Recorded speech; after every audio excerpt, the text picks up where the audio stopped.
तर पहिली मागणी काय असणार आहे की रोज नागरिकांना पाणी मिळावं. पर्यटकांनी पण येऊन इथं प्रतिसाद द्यायला पाहिजे. आलेत की बाहेर एक असं कचरा वगैरे टाकतात ना, आणि बाकी काय आता पर्यटकांची पण काय गैरसोय होत नाही. आणि पन्हाळ्यातल्या मला वाटतं प्रत्येक विहिरीला पाणी अयोग्य असणारं पाणी आहे.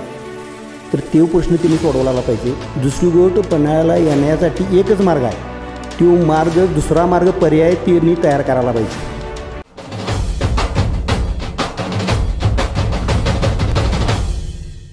नमस्कार, आपण पाहत आहात तारा न्यूज. मी सई कुलकर्णी आणि आज आपण पन्हाळ्यामध्ये आलो आहे. पन्हाळ्यामधल्या प्रभाग क्रमांक 2मध्ये.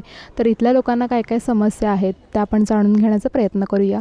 व्हायला लागला आहे म्हणजे इथं अजून काही सोयीसुविधा राहिल्यात की ज्या आपल्याला मिळायला पाहिजेत असं वाटते, तर त्या काय आहेत? काय नाही आता म्हणजे एवढं काय, सगळ्या बाकीच्या सोयी झाल्यात एवढ्याच इथं. आणि बाकी काय आता पर्यटकांची पण काय गैरसोय होत नाही. स्वच्छता पण आता चांगली आहे, भरपूर चालले म्हणजे काय काय. आणि बाकी एवढंच की प्रत्येकाला असं म्हणजे पर्यटकांनी पण येऊन इथं प्रतिसाद द्यायला पाहिजे. आलेत की बाहेर एक असं कचरा वगैरे टाकतात ना, म्हणजे आता स्वच्छपणा सुंदरपणा सगळीकडे हे झालेलं आहे. तेवढी ते हे करायला पाहिजे पर्यटकांनी येणाऱ्या. मग आता काय होय, त्यांनी एवढी काळजी घेतली पाहिजे. होय, आता नगराध्यक्ष किंवा नगरसेवक जे निवडून येतील त्यांना काय म्हणजे सांगायचं तुम्हाला की तुमची काय समस्या आहे का? अजून समस्या काय नाही, एवढंच आहे. बाकी आता काय बिनविरोधच हे आहे. नगराध्यक्षच हे म्हणजे भरपूर व्यवस्थित असं सोडायला पाहिजे त्यांनी पाणी. येऊ दे एक दिवस आड, पण व्यवस्थित असं. पाण्याचा प्रश्न मोठा आहे इथं. होय, फोर्स पण मोठा पाहिजे. बाकीचं काय एवढी अडचण नाही आहे, फक्त पाण्याचाच प्रश्न आहे इथं. नमस्कार, मी भारती बोलते. म्हणजे पन्हाळ्यावर तसं फार चांगलं झालेलं आहे, छान म्हणजे व्यवस्थित आहे सगळं. पण आता नगर परिषद पण व्यवस्थित करतात, येतेली लोक पण व्यवस्थित करणार ही आमची खात्री आहे.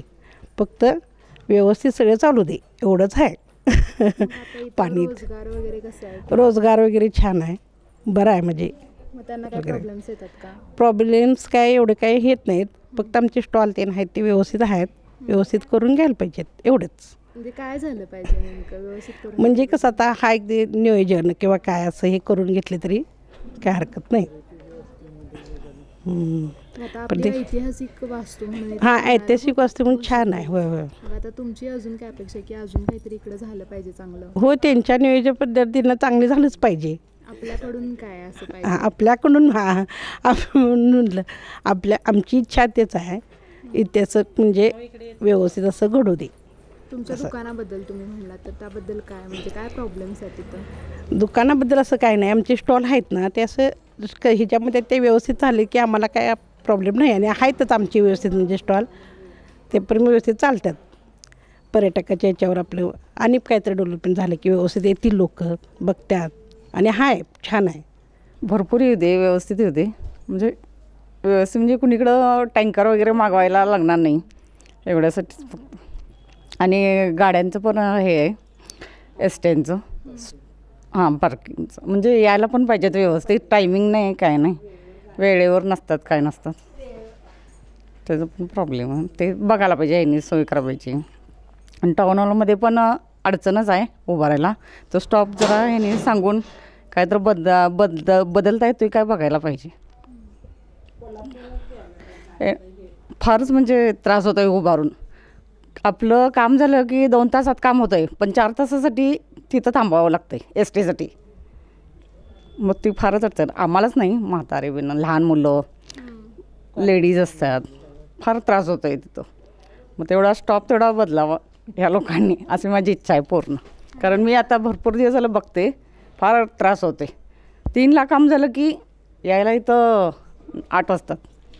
गाड्यांचं पण प्रमाण अजिबात म्हणजे व्यवस्थित नाहीच आहे. मग आता इकडे पर्यटक येतात, मग त्यांची पार्किंगची वगैरे कशी सोय किंवा काय? हां, केलेली आहेच की, आहे पार्किंगची सोय बागेच्या ठिकाणी असं केलेली आहे तिने. आणि येणाऱ्या लोकांनी पण व्यवस्थित त्यांचं पार्किंग व्यवस्थित लावावं हीच अपेक्षा आहे. सुद्धा इथं नोंद व्हायला लागले पन्हाळ्याची, तर मग त्याच्याबद्दल अजून काय अपेक्षा असतील तर? असं अपेक्षा म्हणजे आता कसं आहे, इथं मेन प्रॉब्लेम पाण्याचा आहे. म्हणजे एक दिवस अडाणी येते, कधी कधी प्रॉब्लेम झाला तर 2-2, 4-4 दिवस येत नाही. तर पहिली मागणी काय असणार आहे की रोज नागरिकांना पाणी मिळावं. प्रथमतः पाण्याची सोय बाकीचं काय लाईट वगैरे असतेच. ह्या सुखसुविधा किंवा येणाऱ्या म्हणजे पर्यटक आहेत ते इथं जास्त वेळ कसे थांबतील याच्यासाठी जास्त प्रयत्न करावा. आणि एक नागरिक म्हणून तुम्हाला काय वाटते की नगरसेवक कसा पाहिजे?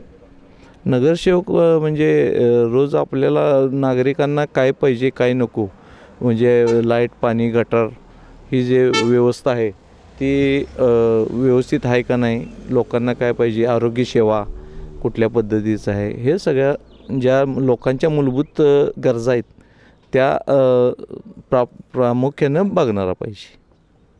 अजून काही इथं प्रॉब्लेम्स आहेत की समस्या आहेत की बसचं, जसं की बस हां, बस म्हणजे बसचा प्रॉब्लेम आहे. बस वेळेवर येत नाहीत. हाय त्या बससुद्धा बरोबर नसतात. वारंवार मागणी करूनसुद्धा दुर्लक्ष केलं जाते. थोडंफार रस्त्याच्या समस्या आहेत. त्या समस्या येणाऱ्या नगरसेवकांनी म्हणा नगराध्यक्षांनी प्रामुख्याने लक्ष देऊन ह्या पूर्ण कराव्यात. कारण इथून जायला कोल्हापूरला मुलांना कॉलेजला जाणं येणं बसशिवाय पर्याय नाही आणि त्या बस टायमिंगमध्ये मिळाव्यात. तुमची की कसा असावा नगरसेवक? नगरसेवकाचं पहिलं काम काय माहिती आहे काय, पन्हाळ्यात पाण्याचा प्रश्न सगळ्यात मोठा आहे. आणि पाण्याचा प्रश्न, पाण्यावर 300 विहिरी आहेत जुन्या. त्या जुन्या विहिरी स्वच्छ करून ते पाणी जनतेला दिलं तर ते महत्त्वाचं. येणारं पाणी लिफ्ट होऊन येतं ते सुद्धा वेळेवर येत नाहीत, ते सुद्धा व्यवस्थित व्हायला पाहिजे. दुसरी गोष्ट, सगळ्या पूर्ण पन्हाळ्यावर ड्रेनेजची व्यवस्था नाही. महाराष्ट्रात सगळीकडे झालेलं आहे पण पन्हाळ्यावर ड्रेनेजची व्यवस्था नाही, ते पहिल्यांदा व्हायला पाहिजे. आणि त्यांची ही मला ह्या लोकांच्याकडून अपेक्षा आहे की ती तिने पूर्ण करावी. कारण का ड्रेनेजचं पाणी जमिनीत मुरून पूर्ण विहिरीला जातं आहे सगळ्या. आणि पन्हाळ्यातल्या मला वाटतं प्रत्येक विहिरीला पाणी अयोग्य असणारं पाणी आहे. तर तो प्रश्न तिने सोडवला पाहिजे. दुसरी गोष्ट, पन्हाळ्याला येण्यासाठी एकच मार्ग आहे, तो मार्ग दुसरा मार्ग पर्याय त्यांनी तयार करायला पाहिजे. तर कारण काही दिवसानं जर दगड ते सुटलेले दिसतात तर दुसरा रोडच नाही आपल्याला. तर ते प्रयत्न करून तिकडनं एक पुसाडी बुरुज आहे त्या बाजूनं सुद्धा पर्याय व्यवस्था करायला हरकत नाही आहे. ही एक त्यांच्याकडं माझी अपेक्षा असणार आहे. दरड वगैरे कोसळली तर मग आपल्याला काय पर्याय? तिकडं नाही दुसरा पर्याय रोडच नाही. त्यामुळे तिकडचा रोड त्यांनी केला तर ते, आणि ज्या वेळेला अडचण येईल त्यावेळेला खुला करा. इतर वेळेला तो बंद असला तरी काही अडचण नाही, पण ज्या वेळेला प्रामुख्यानं पाहिजे आहे त्यावेळेला तो रोड त्यांनी खुला केला तरी चालेल.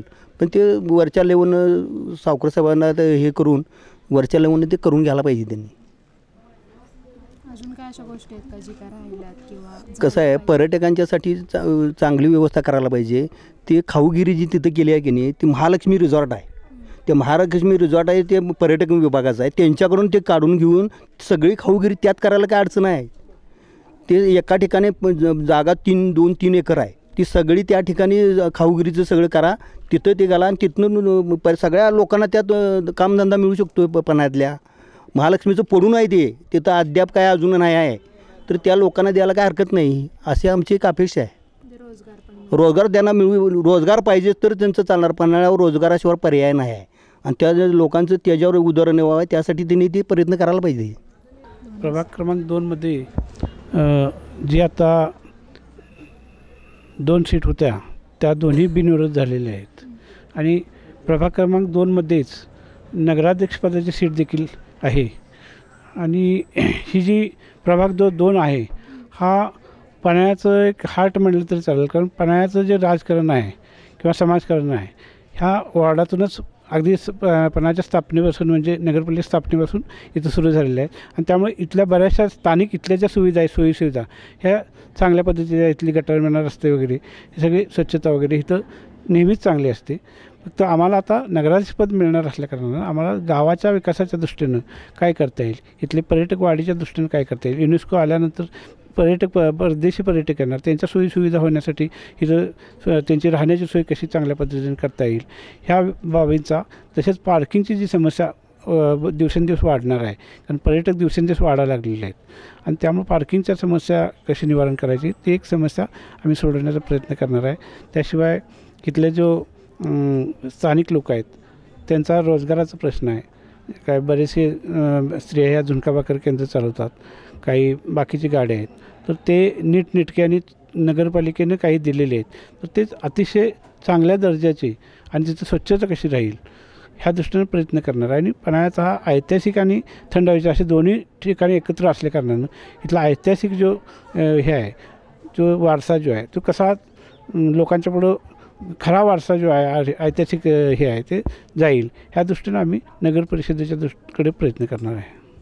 अजून आता इथं काय काय ऐकायला मिळालं की बसेस आपल्या इकडे टायमिंगवरती येत नाही. हां, बसेसचा ज्या वेळेला एस टीचा संप झाला त्यानंतर बऱ्याचशे स्थानिक लोकांनी पर्यायी मार्ग म्हणजे टू व्हीलर म्हणा किंवा खाजगी वाहनं ह्याचा सुरू केल्यामुळं बसेस कमी झाल्या. आणि आता आहेत त्या बसेससुद्धा त्यांच्या जुन्या असल्याकारणानं त्या बसेस त्यांनी रेग्युलर येत नाहीत, आल्या तरी त्या बंद पडतात.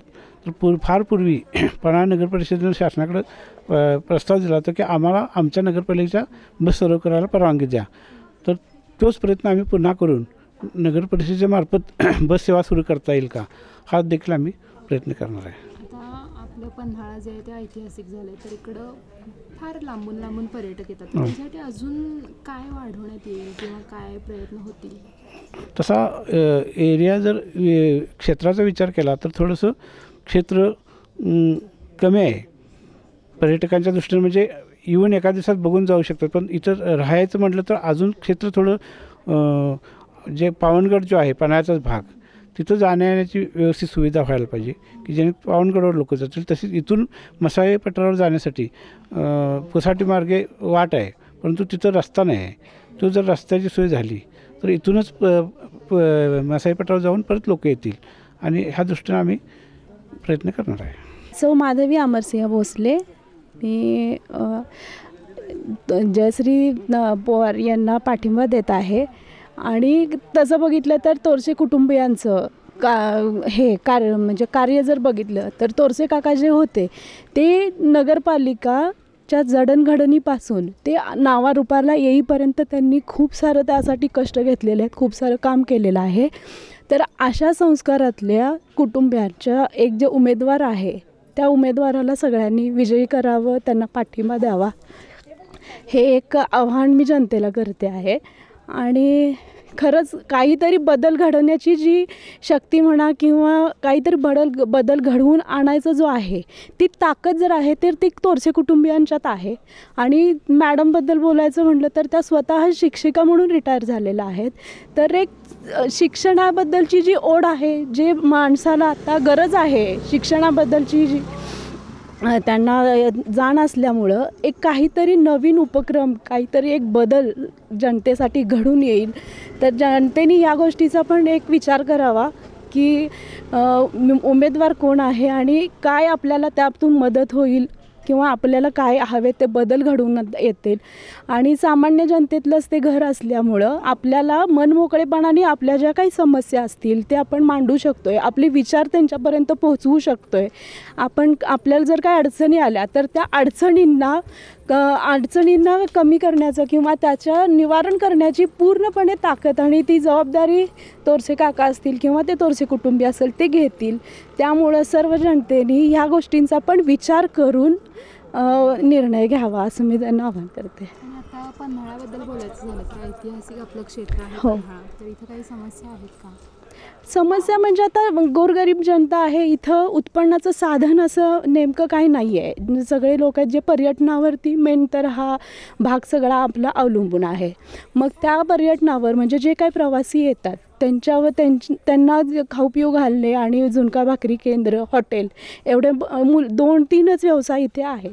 त्यामुळे त्या गोष्टींचा आणि त्या लोकांचा किंवा त्यांच्या समस्यांचा विचार करून हे निर्णय घ्यायला पाहिजे त्यांनी. अजून काय म्हणजे इथं पन्हाळ्यावरती आपण वाढलं पाहिजे असं तुम्हाला वाटते की अपेक्षा आपण अशी करतो की नगरसेवकाकडून की त्यांनी हे करावं की जेणेकरून आपल्याला रोजगार मिळेल? हां, आता तसं बघितलं तर मुलांसाठी किंवा मुलींसाठी आम्हाला पहिल्यांदा मेन अडचण येते शिक्षणाची. आमची मुलं असतील ते चांगल्या उच्च शिक्षणासाठी किंवा बेसिक 11वी-12वीसाठी सुद्धा त्यांना कोल्हापूरला जावं लागतं. त्यामध्ये त्यांना जाण्या येण्यासाठी सुद्धा खूप प्रॉब्लेम्स येतात की बस वेळेवर नसते, ऐन टायमाला ठरलेली बस कॅन्सल होते, मुलं 2-2 तास CBSवर बसलेली असतात. त्यामुळे त्यांचा तोही प्रॉब्लेम होतो.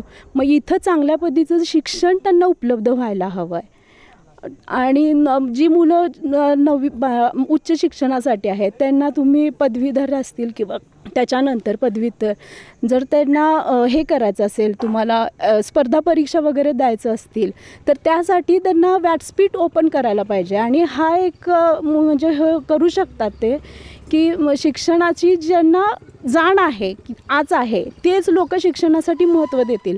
जर आमचा आज युवक, आमची तरुण पिढी जर शिक्षित झाली तर ही बेरोजगार फिरणारी जी मुलं आहेत, मुली आहेत त्यांना खूप मोठा आधार मिळेल. आणि एज्युकेशन आलं तर रोजगार उत्पन्न होतील. रोजगाराच्याही काहीही संधी इथं नाही आहेत. त्याचा एक खूप मोठा असा हे आहे, प्रॉब्लेम आहे पन्हाळ्यावरती. त्यामुळं रोजगार पहिला व्हायला पाहिजे, मूलभूत शिक्षणाच्या सोयी व्हायला पाहिजेत, रोजगार उपलब्ध व्हायला पाहिजेत. माझ्या भगिनींसाठी, माझ्या महिलांचा पण कसा प्रॉब्लेम होतो आहे, त्या घराच्या बाहेर पडू शकत नाहीत कारण इथून कोल्हापूरला जाणं येणं, घर, मुलं, त्यांचं शिक्षण, त्यांची जडणघडण बघणारा. आणि आता कसं आहे, सगळ्याच स्त्रियांना वाटतं आहे आपण पण बाहेर पडावं, काही तर करावं. मग त्यांना जर नोकरी करता येत नसेल तर त्यांच्यासाठी लघु उद्योग, त्या उद्योगांसाठी त्यांना पुरेसं भांडवल असं उपलब्ध करून देणारं असं माणूस कोणतरी हवा आहे. तर आज आपण आलो होतो पन्हाळ्यामध्ये प्रभाग क्रमांक 2मध्ये आणि इथल्या लोकांना भेटलो, त्यांच्या समस्या काय आहेत किंवा त्यांच्या इथून पुढे नगरसेवकाकडून, नगराध्यक्षाकडून काय अपेक्षा असणार आहेत या जाणून घेण्याचा प्रयत्न केला. मी सई कुलकर्णी, कॅमेरामॅन केतनसह पाहत रहा तारा न्यूज.